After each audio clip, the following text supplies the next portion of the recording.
વાહન ચોરીના ઇસમને પાસાના કાયદા અંતર્ગત જેલ હવાલે કરતી સાવલી પોલીસ કમિશનર શ્રી અનુપમસિંહ ગહેલોત સાહેબ તથા ખાસ પોલીસ કમિશનર શ્રી સેક્ટર 1 તથા નાયબ પોલીસ કમિશનર શ્રી ઝોન 1 તથા મદદનીશ police commissioner Shri B division Surat શહેરનાઓને ચોરી કરેલ ગુનાની ટેવાળા ઇસમો ગુનો કરતા અટકાવી અને ગુના ઉપર અંકુશ રહે તે સારું ચોરીના ગુનામાં પકડાયેલ ઇસમો વિરુદ્ધ પાસા દરખાસ્ત કરવા સૂચના કરેલ હોય જે સૂચના અને માર્ગદર્શનના આધારે પોલીસ ઇન્સ્પેક્ટર શ્રી એસ.આર. વેકરિયા તથા સર્વેલન્સ સ્ટાફના police sub inspector Jayan Chauhan તથા હેડ કોન્સ્ટેબલ ભાવેશભાઈ વાઘજીભાઈ નાઓએ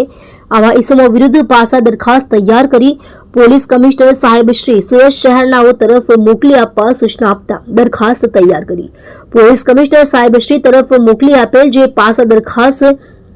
પોલીસ કમિશનર સાહેબ શ્રી નાઓ દ્વારા મંજૂર કરી પાસા હુકમ કરતા ચોરીમાં પકડાયેલ ઈસમ નીરજકુમાર બાબુસિંહ ગૌતમની પાસા હુકમની બજવણી કરી મધ્યસ્થ જેલ અમદાવાદ ખાતે મોકલી આપી પ્રશંસનીય કામગીરી કરેલ છે।